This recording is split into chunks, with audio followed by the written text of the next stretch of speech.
Hey folks, most of you were in the thing earlier, so you kind of know my situation. For those who weren't, my name is, well, technically still Sergeant Matthis Chiroux, although Sergeant has nothing to do with my name or my personality. And I was in the Army for 5 years. I was honorably discharged last summer and sent forced reactivation orders this past February, which I refused in the U.S. Congress this past May.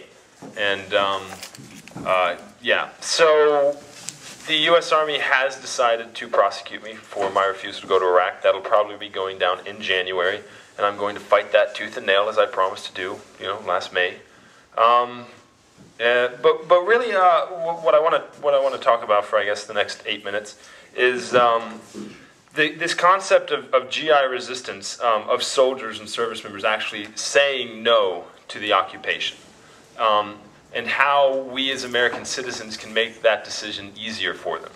Because it is not something the slightest bit easy, even for the most progressive of us. I think out of all the people I met in the Army, I was probably pretty much the furthest left. And the fact that I had to struggle for months over whether or not to deploy to Iraq is indicative of the fact that we do not have a society here which is ready to receive GI resistors as heroes rather than traitors. And so that's I think one of the first and most important things that we have to really drive home about this concept of GI resistance is that for GI resistance to be a reality, we have to have a society that's willing to support it. The other vets in the room, tell me if I'm wrong, but at least for me, when I was in the military, I think one of my biggest fears, honestly, was not physical pain or even getting blown up. It was being thought of as a coward. And I don't know if you agree with that. Do you agree with that? It was. My number one fear was being thought of as a coward. I did not want my fellow service members, I didn't want my countrymen, I didn't want the leaders of my nation to think that I, Matthis Chiroux, was a coward. And that's something that we've all been told we would be if we refused to go fight. And it didn't matter if that was in Iraq or Afghanistan or wherever they decided to send us. The idea of as a soldier, refusing to kill has been painted to service members as an act of cowardice. And it is something that, unfortunately, in this country is still reflected, and is still reflected back at us. Even among people who would like to call themselves progressives and Democrats, the idea of service members saying, no, I'm not going to do that, is still unacceptable. And that's a shame. More often than not, when I go around telling people about the fact that I refused to deploy to Iraq last summer, and this is in New York City where I live, supposedly a very progressive center in the world.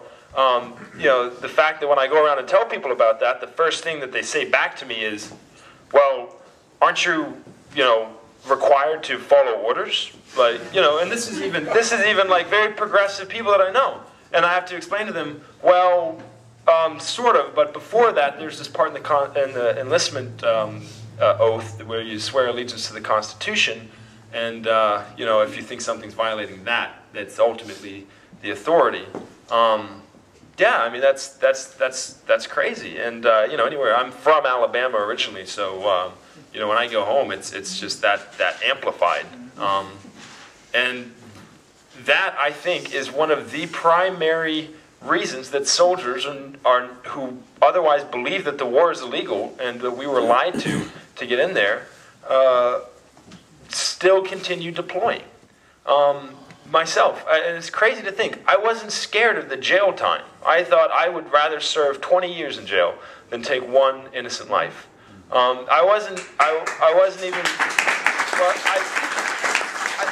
thank you, that's not why I said that. Like, I'm making the point that the idea of going to jail didn't scare me. The idea of having to sacrifice for what I thought was right didn't scare me. I mean, that's sort of, what gets a lot of people into the Army, the idea of wanting to sacrifice. Like, a lot of us, we want to make that sacrifice. Otherwise, we wouldn't have gotten in there in the first place. Like, there's something about being a martyr for the country that is moving to us. And And the fact that, like I said, it wasn't the jail time, it wasn't the hardship, it was simply the fact that I didn't want to be remembered as a coward that was going to really drive me into participating in an occupation